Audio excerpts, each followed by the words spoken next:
படையாண்ட மாவீரன் திரைப்படத்தினுடைய விழாவிற்கு வருகை தந்திருக்கிற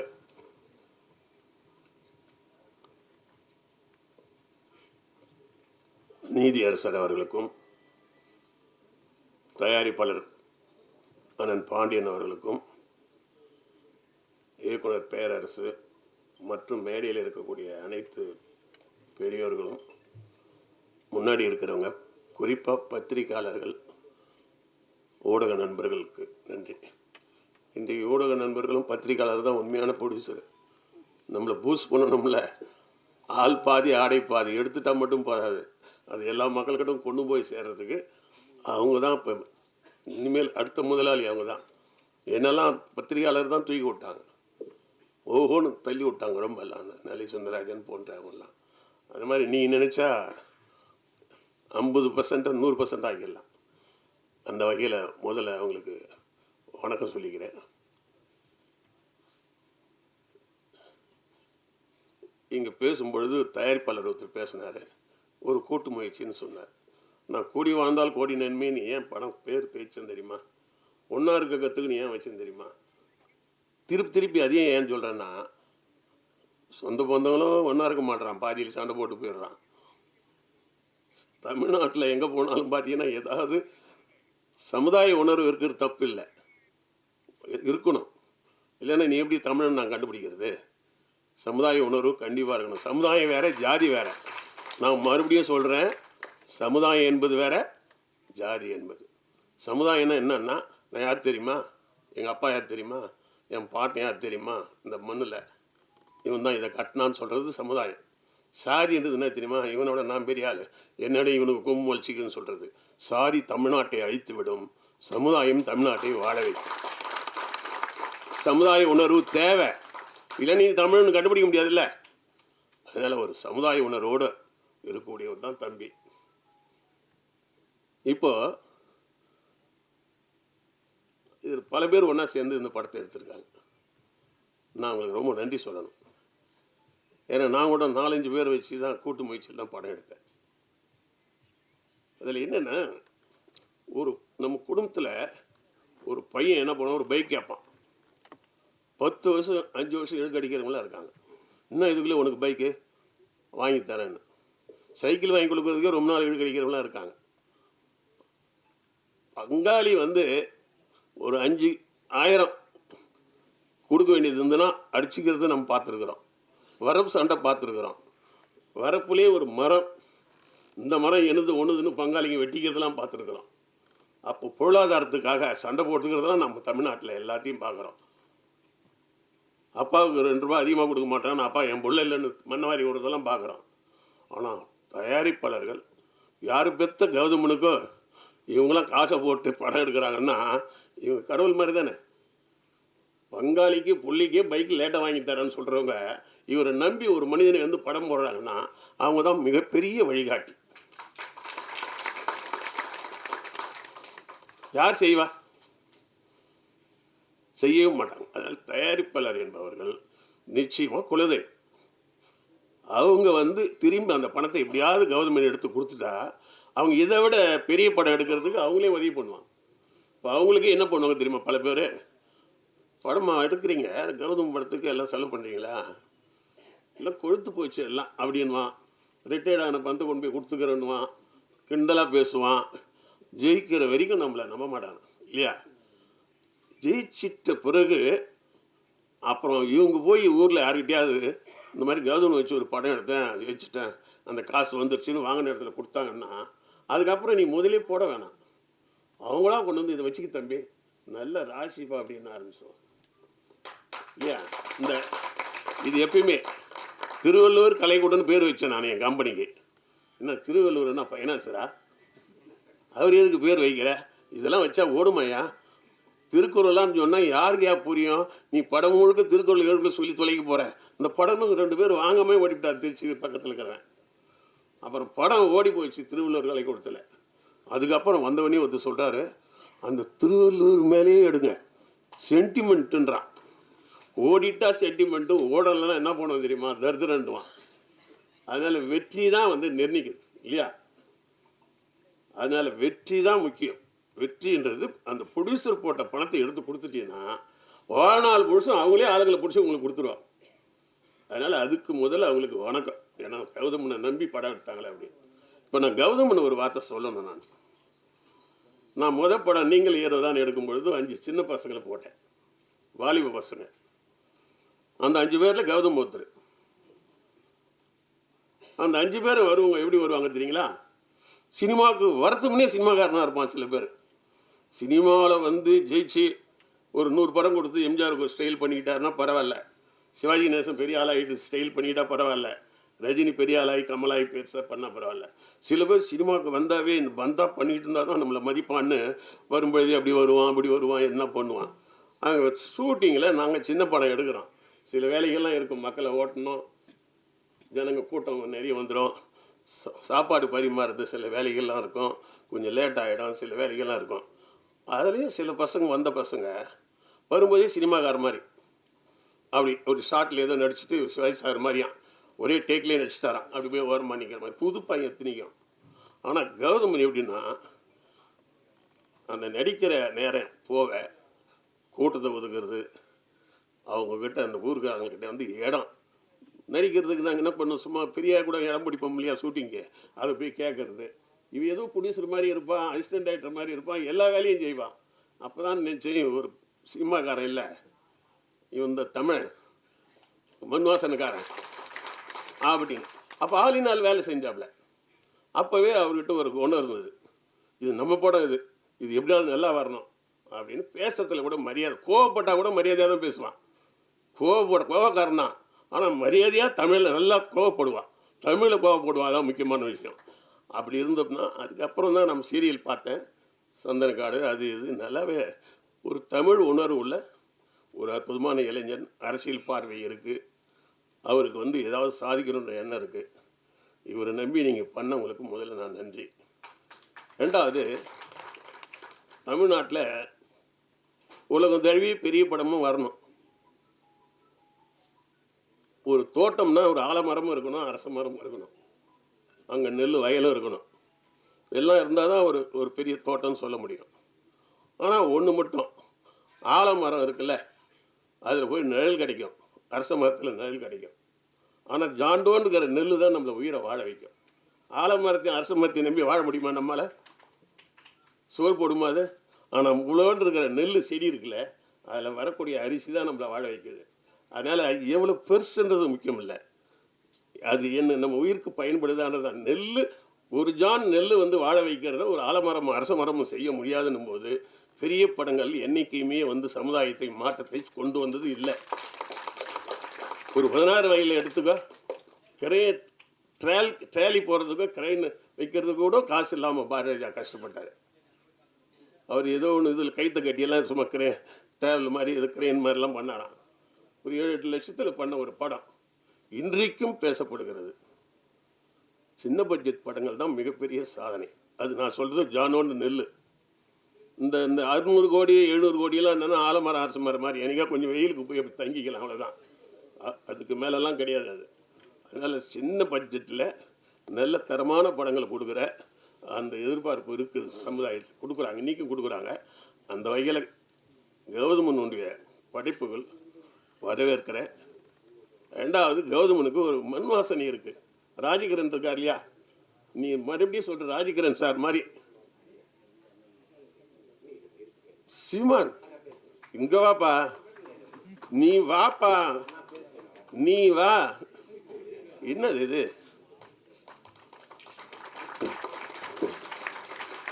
உட்கார்.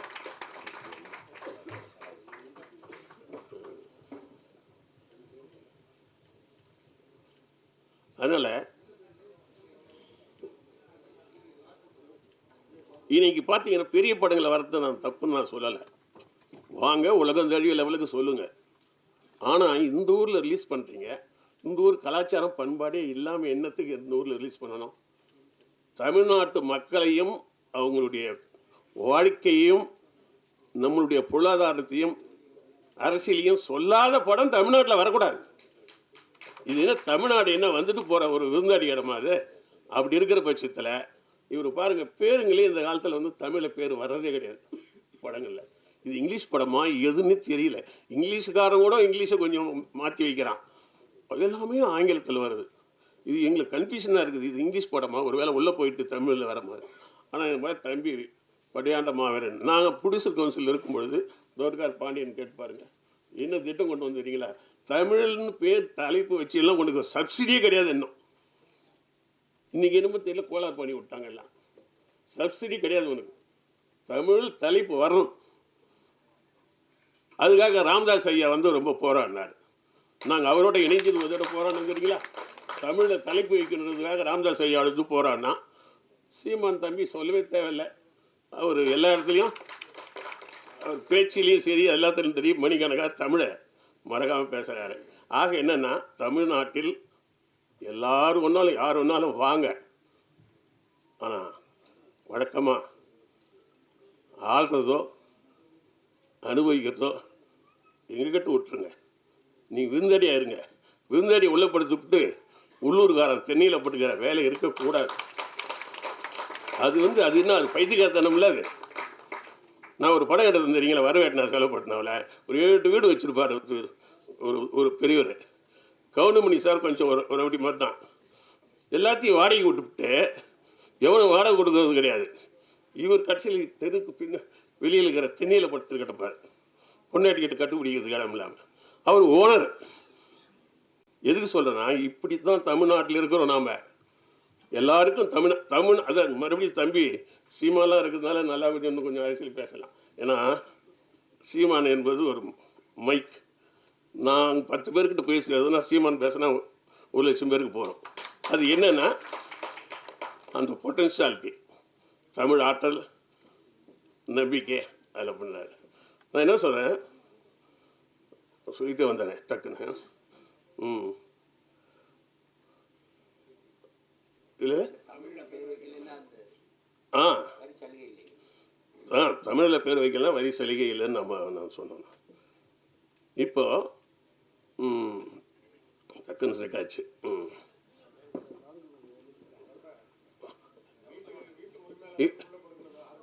வீட்டு உரிமையாளர்கள் வெளியில் பட்டுக்கணும். இந்த உள்ள படுகிறோன்ற என்ன இருக்கு தெரியுமா? தமிழ்நாட்டில் தயவுசெய்து சொல்கிறேன், யார் வேணாலும் வரட்டும், யார் வேணாலும் இருக்கட்டும், யார் வேணாலும் பிஸ்னஸ் பண்ணு, தமிழ்நாட்டை ஆளன்னு நினைக்காது. ஒரு தடவை ராமதாஸ் ஐயா வந்து என்னை கூப்பிட்டு இங்கே வந்திருக்காங்களே கேளுங்க. ராமதாஸ் ஐயா கூப்பிட்டு திருச்சியில் கூப்பிட்டாரு. அங்கே போய் நான் கலந்துக்கிட்டேன். ஒரு கட்சி இது பேர் சார் இது மாதிரி இருக்குது. அவன் கலந்துக்கும் போது ஒரு மேடையில் தான் பேச வேண்டிய ஒரு கட்டாயம் வந்துச்சு. அதில் என்ன பேசுனா, தமிழர்கள் பற்றிய ஒரு விஷயந்தான். அவர் தமிழர் பற்றி நல்லா பேசினார். ராமதாஸ் ஐயா தான் தமிழ் உணர்வு உள்ளவர். அப்புறம் மணி ஐயா இருக்காங்களே, அவங்க பேசுனாங்க. நீங்கள் தான் வரவேற்று பேசுகிறீங்க இல்லையா? நான் வந்தேன், நீ நம்ம கட்சிக்கு வாங்கன்னு சொல்லி ஏதோ பக்கத்தில் உட்கார வச்சு சொன்னாங்க. நான் சொன்னேன், இது நீங்கள் பேரே தமிழ் பேர் வைக்கலை. நான் தான் சொன்னேன் இல்லையா? நான் பேசும்போது சொன்னேன். நான் பாட்டாளி மக்கள் கட்சினா என்ன ஒரு பாட்டாளி? இந்தி பாட்டாளியா, தெலுங்கு பாட்டாளியா, இல்லை எந்த ஒரு பாட்டாளின்ற? நான் தமிழ் பாட்டாளி கட்சின்னு வைக்க, தமிழர் பாட்டாளி கட்சின்னு வைக்க வேண்டியதானே? இது எல்லாருக்கும் பொது மாதிரி வச்சுட்டீங்க. தமிழர் பாட்டாளியில் இருந்தால் நான் வரேன்னு சொல்லி பேசிட்டு வாங்க. நான் ஏன் கேட்குறேன்னா, நீ எது ஒன்றாலும் எல்லாருக்கும் அப்படி சொல்ல முடியாது. நம்ம தமிழன்ற ஒரு அடையாளம் இல்லைன்னா அப்புறம் என்ன தமிழ்நாட்டில் ஒரு கட்சி? தமிழ்நாட்டில் எனக்கு 10 ரூபா நான் அன்றைக்கி என்ன பேசுகிறேன் தெரியுமா? நீங்கள் வந்து தெற்கு இந்த வட மாவட்டங்களில் பலமாக இருக்கீங்க, தமிழில் பேர் வரும்னு சொல்லிட்டு ரொம்ப போராடுறீங்க. நான் வரவேற்கிறேன். அங்கே ஒரு மாரவாடி வந்துட்டா, யாரும் திருவண்ணாமலையில் ஒரு எம்எல்ஏ மாரவாடி, இங்கே ஏதோ உக்கன் சமுதன் ஒருத்தன் ஏதோ ஒரு மாரவாடி, எங்கே மதுராந்தகம். இந்த பெல்ட் வந்து நம்ம 1 இயர் பெல்ட்னு இருக்கீங்களே, அவன் 2 பேரும் பெல்ட் எடுத்து அடிச்சிருந்தா ஓடி போயிருப்பான்ல. என்ன பெல்ட்டு? நான் அவர் கேட்டேன், உங்கள் பெல்ட்டில் வந்து 2 மாராடி வந்து எம்எல்ஏ ஆகிருக்கிறான், அதை கேட்க முடியல, அப்புறம் என்னத்தை நீங்கள் போய் கேட்க போகிறீங்கன்னு போது ஏம்பா இவனை கூட்டின்னு வந்துன்ற மாதிரி ஆகிப்போச்சு அவங்களுக்கு. நான் சொல்ல வரதுன்னா, கொள்கை கோட்பாட்டில் தெளிவாக இருக்கணும். அதாவது சில கொடி வச்சுருப்பான், எந்த கட்சிக்கும் ஜாயின் பண்ணுற மாதிரி சில கொடி, எல்லாருக்கும் ஒத்து போகிற மாதிரி சில துண்டு, எந்த கட்சிக்கு போனாலும் இது நம்ம கட்சிக்குன்றது, அந்த மாதிரி சில கலை அப்படி இருக்கக்கூடாது. சொன்னால் உறுதியாக அதில் இருந்தோம்னா என்னைக்கா ஒரு நாளைக்கு ஜெயிப்போம். அப்படி தான் காமராஜர் ஜெயிச்சார். காங்கிரஸுக்குள்ளே இருந்து விரல் விட்டாட்டினவர் காமராஜர், புரியுதுங்களா? அவர் காலத்தில் மாதிரிலாம் தமிழ்நாட்டுக்கு வளர்ச்சவே இல்லை. அண்ணா சொல்லவே தேவையில்லை, மறுமலர்ச்சி ஏற்படுத்தினார். இப்படி ஒவ்வொரு விஷயத்துலையும் மறுமலர்ச்சி. தம்பி கௌதம் மேலே எனக்கு என்ன நம்பிக்கை இருக்குன்னா, ஒரு தமிழன் படம் எடுக்கிறான், இந்த படம் தமிழ்நாடு பூரா நல்லா ஓடணும். அதுக்கு என்ன பண்ணணும்னா, படத்தில் நடிச்சவங்களாம் அப்படியே வீட்டுக்கு கூட்டு போயிடக்கூடாது. நடிச்சவன், டைரக்டரு, கேமராமேன் எல்லாரும் ஊருக்குள்ளே பிரித்து கொடுத்து, கௌதமன் நீ திருச்சியில் ஓட வைக்கிறது உன் வேலை, ஒவ்வொருத்தருக்கும் பிரித்து கொடுங்க. படம் முடித்து இது நல்ல பெரிய வெற்றி படமாக ஆகிட்டா அப்புறம் இந்த காசை வச்சு நீ பல படங்கள் எடுக்கலாம். அதனால் இதில் இருக்கிற டெக்னீஷியன்லாம் இப்போல்லாம் என்ன பண்ணான்னா, அந்த நடிச்சு மேக்கப் கழிச்சிட்டு ஷார்ட் முடிஞ்சாவே போயிடலாம். அந்த படம் ரிலீஸ் ஆச்சா, அது எத்தனை நாள் ஓடிச்சு, போட்ட பணம் வந்துதான்லாம் கேட்குறது கிடையாது நடிகர். பல பேருக்கு நடித்த படத்துடைய தலைப்பே தெரியாது. இப்போ கூட ஒரு படம் போய் நடிச்சுட்டு வந்தேன், என்ன படம் அப்படின்னு கேட்பான். ஏன்னா காசை வாங்கினீ, உனக்கு என்னட்ட படம்னு தெரியக்கூடாதா? ஒருத்தர் கூட விடாத. இந்த படத்தில் வேலை செய்த அத்தனை பெரிய இந்த வீட்டில் இருந்த கிராமத்தில் கொண்டு போய் இதில் ஆட்டுக்கடையில் எல்லாத்தையும் அடிப்பானுங்கள பட்டி, அந்த மாதிரி போயிட்டு படம் ஓடி வெளியில் வர வரைக்கும் கூட போய் எல்லோரும் வச்சு வேலை வாங்க. அதனால் இந்த படம் வெற்றி பெறணும். கௌதமன் ஜெயிக்கிறது கௌதமன் சம்மந்தப்பட்டது அல்ல, ஒரு கௌதம் மட்டும் தமிழன் அல்ல, தமிழ்நாட்டில் இருக்கிற எல்லாரும் சேர்ந்து மேலே வரணும். அதனால் தலைப்பு முதல்ல தம்பி சீமான் அவர்களுடைய அன்போடு கேட்டுக்கிறேன்.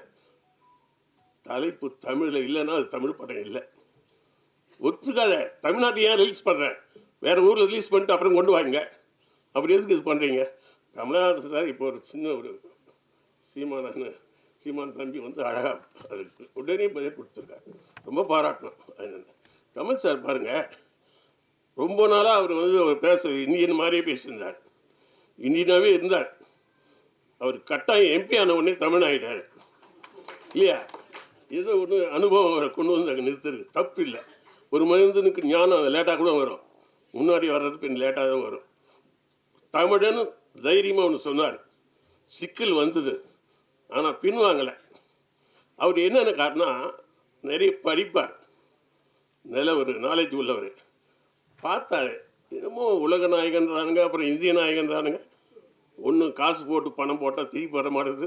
இந்த வடநாட்டுக்காரன் நம்மளை வந்து தூக்கி போடுறான், கமலன்னா வடநாட்டுக்காரன் ஏற்றுக்க மாட்டான், அங்கே மட்டும் பண்ணுறான். இவ்வளோ பெரிய நாயகனாக உலக நாயகனாக இருக்கிறான், நம்மளை வடநாட்டுக்காரன் ஒத்துக்க மாட்டானே.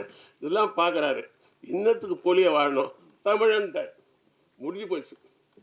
தமிழன் நீ வேலையை பாருன்னு சொன்ன தைரியமாக சொன்னார்.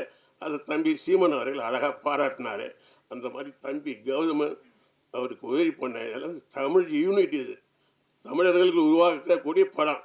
இந்த மாதிரி படங்கள் தொடர்ந்து நிறைய ஓடணும், மற்ற படங்களும் ஓடட்டும். அது எங்கே வச்சுக்கணும்னா, தென்னை மேலே படுகு வைக்கிற மாதிரி, விருந்தாடி வந்தால் தென்னையில் படுங்க, அப்படி தனிக்கு சாப்பிட்டு சாப்பாட்டு கொஞ்சம் கொடுத்துட்டு எப்பப்பா புறப்புறன்னு சொல்கிற அளவுக்கு தான் வச்சுக்கணும் வெளியே ஆளுங்களை. இங்கே என்ன பண்ணுறோன்னா, முதல்வர்களே நம்மளால் இல்லை. கடைசியாக ஒரே ஒரு வார்த்தை மட்டும் சொல்லிடுறேன், தம்பி சீமானுக்கு ரொம்ப பயன்படும். கன்னத்தில் போய் நான் படம் எடுத்தேன், அங்கே போய் படம் எடுத்தேன். அங்கே வந்து நான் ராஜகுமார் அவர்களை வந்து அரெஸ்ட் பண்ணாங்களே, நம்ம வீரப்பண்ண எல்லாம் பண்ணார் இல்லையா, அப்போ கூட நான் என்ன பண்ணேன் மனசாட்சியோட, ராஜகுமார் ஒரு பெரிய சினிமா ஆள், பெரிய ஆளாக இருக்கார்.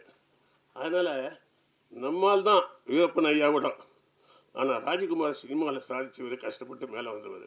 அங்கே எனக்கு மன்றம் இருந்தது, பெங்களூரில் திருவள்ளுவர் நற்பணி மன்றம்னு வச்சுருந்தேன். அந்த மன்றம் வந்து சார்பாக நான் நெடுமர் ஐயா கிட்ட சொல்லி அது கொஞ்சம் சப்போர்ட் பண்ணேன். உடனே ஒரு குழு போட்டாங்க கர்நாடகாவில், 12 பேர் கொண்ட குழு. யாருக்கு? ராஜகுமாரை மீட்கிறதுக்கு. அதில் வந்து என்னுடைய திருவள்ளுவர் மன்றம் ஒன்று, 12 பேர் கொண்ட குழுவில் திருவள்ளுவர் நற்பணி மன்றம் ஒன்று. அப்படி இருந்த பட்சத்தில் நான் படம் பண்ணிகிட்டு இருக்கிறேன். திடீர்னு என்ன பண்ணிட்டேன், அந்த ப்ரொடியூசர் கவுன்சிலை கூப்பிட்டு, என்ன ஏப்பா நீ ஒரு கமிட்டி மெம்பராக இல்லைன்னாங்க பெங்களூரில். வேணாங்க, நான் ஏற்கனவே போலீஸ் சங்கம், டைரக்டர் யூனியன், போலீஸ் எல்லா இடத்துலையும் இருக்கேன். எதுக்கு இங்கன்னு? இல்லை, நம்ம ஊரில் நம்ம பெங்களூரில் நீ தொடர்ந்து படம் எடுக்க போகிறேல்ல, அதனால் ஒரு கமிட்டி மெம்பர் ஆகினாங்க. எங்கள் பேச்சை கேட்டு போட்டேன் கமிட்டி மெம்பருக்கு. உடனே ஒரு ஆள் எனக்கு வட்டல் நாகராஜன் இருக்கார் இல்லையா, அவருக்கு அடுத்தது கோவிந்தன் ஒருத்தருக்காரு நினைக்கிறேன் இல்லையா, அவர் ஒன்று அங்கேருந்து எனக்கு ஆள் வந்துச்சு. ஷூட்டிங்கில் சேர் போட்டு உட்காடுறாங்க. தம்பி, நான் வேற ஆள்னா வேற மாதிரி பேசுவோம். அப்படின்னா ஏன் நீ நல்ல படம்லாம் எடுக்கிறாள், உனக்கு கட்டுப்பழக்கமே இல்லையா, ஃபேமிலி படம் எடுக்கணும், அதனால தான் கொஞ்சம் மரியாதையாக பேசுகிறோம். நீங்கள் வாங்க படம் எடுக்க போங்க, ஆனால் கர்நாடகாவில் கமிட்டி மெம்பர் ஆகலாம், செயலாளர் ஆகலாம், இதெல்லாம் வேணாம், இதெல்லாம் எங்கள் ஊருக்காரங்க பார்த்துக்குவாங்க, உங்கள் வேலையை மட்டும் பாருங்கண்ணா. நான் உடனே சும்மா படிப்பு தான் அளக்கெடுக்குதுன்றது ஒன்றும். இப்போ சீமானுக்கு நல்லா பேச தெரியும், அதனால தான் நான் நிறைய பேர் எதிர்ப்பு சம்பாதிக்கிறாரு. அவர் ஒன்று மாதிரியுமே பேசிட்டு வந்தால் அவருக்கு ஏன் எதிர்ப்பு வரப்போகுது? 2 மணி நேரம் 3 மணி நேரம் வரலாறுலாம் வச்சு பேசும்பொழுது விவரமாகறானா சண்டை எதுக்கு வரும்? அது மாதிரி என்ன பண்ணிட்டான் என்ன கேட்டான். நான் எனக்கு உடனே வாங்கி முடிட்டு வந்திருக்கலாம், சரிங்க விட்டுருங்க படம் பண்ணிட்டு வீட்டுக்கு போடலான்னு. யோ, உங்கூர்காரெலாம் நான் சிஎம் ஆகுவோம், நான் கோவப்பட்டேன். இது என்னது உங்கூர்காரெலாம் நாங்கள் சிஎம் வரைக்கும் எடுத்து ஆக்கி பண்ணுவோம். ஜெயலலிதா கர்நாடகத்துலேருந்து வந்தது, அது சிஎம் ஆகணும். எம்ஜிஆர் கேரளாவிலேருந்து வந்தார், அவர் சிஎம் ஆகும். இப்படி ஒவ்வொருத்தராக பண்ணிட்டு இருக்கிறாரு. இன்னும் சில பேர் கூட சுட்டி காட்டினேன், ஆந்திராவிலேருந்து வந்தவங்களாம் சிஎம் ஆகிட்டாங்க. அங்கே நாங்கள் தமிழனை கூட பார்க்குறதில்ல, நாங்கள் சிஎம்ஏவே உங்கள் ஆளுங்களா மேலே உட்கார வச்சு பார்க்குறோம், நீங்கன்னா ஒரு கமிட்டி மெம்பருக்கு இப்படி பார்க்குறீங்கன்னு வேவராக கேட்டேன். உடனே அந்த ஆள் என்ன பண்ணார்னா, நம்மளை பெருந்தன்மையாக நினைப்பான்னு நினச்சி பேசிட்டேன். நீ முட்டாளானா நான் இருக்கணுமான்னு கேட்டான். நீங்க முட்டாளானா தமிழ் கர்நாடகாரனா ஆளணுட்டான். நான் உடனே நான் சொன்னதில்லை அப்படி படுத்தேன், கோவப்பட்டு புண்ணியமே கிடையாது. நேராக போய் அந்த கமிட்டி மெம்பரை வாபஸ் வாங்கிட்டேன். வேணாம், நீங்களே இருங்க, தப்பு இல்லை. நான் தேவையில்லாமல் வெளியூரில் முதலமைச்சரே வெளியூரில் தர்றோம்ல, நம்ம அந்த வேலையை இனிமேல் இருக்கக்கூடாது தான் ப்ரொடியூசர் கவுன்சிலில் வந்து தமிழர்கள் அல்லாதவர்கள் இங்கே இருக்கக்கூடாது அப்படின்னு ப்ரொடியூசர் கவுன்சிலில் இறங்கினேன். இல்லைன்னா எனக்கு ஒரு 1000 கோடி இன்றைக்கி அந்த மீந்திருக்கும். நான் அப்போவே வந்து 10 சொத்துக்கள் வச்சுருந்தவன், ஏகப்பட்ட சம்பளம். ரவிக்குமார் 12 லட்சம் வாங்கும்போதெல்லாம் நான் 30 லட்சம் எனக்கு சம்பளம். ஆனால் இன்றைக்கி நான் காரில் எந்த காரில் வந்து இறங்குறேன், வாடகை காரில் வந்து தான் இறங்குறேன். எதுக்கு சொல்ல வரேன்னா, தன்மானன்னு வரும்போது இந்த பிரச்சனையெல்லாம் வரதான் செய்யும். இப்போ கௌதம் தான் டேக்ஸை கட் பண்ணுறாப்ல. எதுக்கு நான் வந்த உடனே என்ன பண்ண தெரியுமா, நேராக கேஆர்ஜின்னு ஒருத்தர் ப்ரொடியூசர் இருந்தார், அண்ணன் இருந்தார், பாண்டியன்லாம் இருந்தாங்க, எல்லாம் கேட்டு பாருங்கள். என்ன தெரியுமா சொன்னோம், இனிமேல் தமிழர்கள் தான் நிற்கணும் அப்படின்னு. ஏப்பா நாங்களாம் தமிழ்நாட்டில் தான் இருக்கிறோன்னு. எவ்வளோ நாளாக இருக்கீங்க? இல்லைப்பா நான் 10 வயசுலேயே தமிழ்நாட்டுக்குள்ளே வந்துட்டேன்னாரு கேஆர்ஜி. நான் மலையாளி தான், 10 வயசுலேயே கோயம்புத்தூரில் வந்துட்டானா. கல் தோன்றி மண் தோன்ற காலத்துலேருந்து இங்கே இருக்கிறோம், நாங்கள் ஆகக்கூடாதா? கல் மண் தோன்ற காலத்துலேருந்து இங்கே இருக்கிறோம், நாங்கள் தலைவர் ஆகலை, நீ 10 வயசில் வந்து நீ ஆகலாமான்னு பாரு. அவருக்கு கொஞ்சம் கோவம் வந்துருச்சு. இப்போ என்ன பண்ணோன்னா, தமிழர்கள்லாம் அந்த தைரியமே கிடையாதுன்னாரு. இருக்குதுன்னு காமிக்கிறோம். அப்போ தான் பாண்டியன் நாங்கள் எல்லாம் ஒன்றா சேர்ந்து தியாக தலைவர், அழகு பண்ணுறவர் செயலாளர் வி சேகர், நான் ஏன் பொருளாளர்னா டைரக்டர் யூனியன்லேயும் வேறு நான் இருக்கிறேன், பெப்சியில் தொழிலாளர்கள் இருக்கிறேன். தொழிலாளர் யூனியனில் இருக்கிறவன் தயாரிப்பாளர்கள் வர முடியாது, தயாரிப்பாளர் அங்கே வர முடியாது. ஒரே ஆள் மட்டும்தான் தொழிலாளரும் என்னை ஏற்றுக்கிட்டான், டைரக்டரும் ஏற்றுக்கிட்டான், ப்ரொடியூசர் கவுன்சிலையும் இருப்பான். முதலாளியும் நான், ஏன்னா நல்ல முதலாளி நல்ல தொழிலாளியாக இருப்பான், அதனால் எல்லாத்துலேயும் இருந்தேன். அப்போ அண்ணன் பாண்டியெல்லாம் எங்களோட இருந்தாங்க, கேட்டு பாருங்கள். ஃபர்ஸ்ட் டைம் அப்போ தான் ராமதாஸ் ஐயா எழுதுறாரு பத்திரிகையில். என்னென்னு எழுதுறாரு, தினத்தந்தியில் அவர் எழுதுனது. அப்போ தான் அவரோட நட்பு. இப்பொழுதுதான் முதல் தமிழர்கள் திரைப்பட துறை தமிழர் கைக்கு வந்திருக்குதுன்னு எழுதினார். ஒரு 3 பக்கம் எழுதினார். 50 ஆண்டுகளுக்கு அப்புறம் தமிழர் கை, 3 பேர் தமிழர்கள். இதை ஓப்பனாக சொல்லுமே. அவர் செட்டியார், யார் நம்ம இவர் தியாகராஜன், அவர் வந்து அவர் பிள்ளைமார், இவர் செட்டியார் யார் அழகப்பன் சார். இது ஏன் சொன்னால் தமிழன்னா தெரியணுன்றதுக்கு தான். நான் அவர் முதலியார். 3 பேர் 50 வருஷமாக இல்லை, தெலுங்கு மலையாளம் கன்னடம் அது இப்படியே போட்டி ஏமாற்றிட்டு இருக்கிறாங்க. இந்த நேரத்தில் உள்ளே போகும்போது தான் நான் போய் ஐயாவுக்கு நன்றி சொன்னேன். அதில் தான் அப்போ ராமதாஸ் ஐயாவுக்கும் நமக்கு ஒரு நல்லது, நீங்கள் தமிழ்னு வைங்க, இனிமேல் தமிழ்னு பேர் வைங்க அப்படின்ட்டு வந்தேன். அந்த மாதிரி கௌதம் அவர்கள் ஒரு தமிழ் பற்று உள்ளவன். அவருக்கு பாருங்கள், நீங்கள் சீமானெல்லாம் வந்திருக்காரு பாருங்க, அவர் பிஸியான ஆள் தான் இல்லையா, அந்த தமிழ் பற்றுக்காக வந்திருக்காரு. தமிழ் பற்று மறுபடியும் நான் சொல்கிறேன், சாதி வெறி தமிழ்நாட்டை அழிக்கும். சமுதாயம் இருக்கணும். உன் சமுதாயம் என்னன்னு கேட்டால் சொல்லணுங்க. எனக்கு என் நாடார் மேலே எந்ததுமா மரியாதை? தமிழர் நாடார் மேலே எனக்கு ரொம்ப மரியாதை. ஏன்னா நான் நாடார் சங்கத்துக்கெல்லாம் நிறைய போயிருப்பேன். தமிழர் இல்லை உறவின் முறை என்னன்னு வச்சிருக்காங்க பாருங்க, நாடான் உறவின் முறைன்னு தான் வச்சிருக்கிறாங்க. நம்மளாம் ஒருவிடா, அது சமுதாயம் பற்று, அதை நான் வரவேற்கிறேன். ஆனால் நெத்தியில் போகிறதான், இடுப்பில் போகிறதான், தோளில் போகிறதான் அப்படின்னு சொல்லக்கூடாது. வன்னியர்ன்றது நாம் தப்பு இல்லை. சத்திரிய வன்னியர் அப்படின்னா மீதி பேர் யாரோ சூத்திரம் இருக்கிறான்னு அர்த்தம். நான் மறுபடியும் சொல்கிறேன், என் மனைவி பத்தினின்னு சொல்கிற தப்பே கிடையாது. இந்த தெருவிலேயே என் பொண்டாட்டி தான் பத்தினின்னா அத்தனை பேரும் செருப்பால் அடிப்பான். நல்லா தெரிஞ்சுங்க, என் மனைவி பத்தினி சொல்லி எனக்கு உரிமை இருக்குது. ஆனால் இந்த தெருவிலேயே என் பொண்டாட்டி தான் பத்தினின்னா அதுக்கு விழா கொண்டாடினா வருவானா, போட மயிரன்னுவான். அந்த மாதிரி சமூகப்பற்று தேவை. அது சாதி பற்றாக மாறிடக்கூடாது. கௌதமன் வந்து கண்டிப்பாக ஜெயிக்கணும், தமிழும் ஜெயிக்கணும், சீமான் மாதிரி தம்பியும் ஜெயிக்கணும். வணக்கம். நான் நேரத்தை அதிகமாக எடுத்துகிட்டு மன்னிக்கணும்.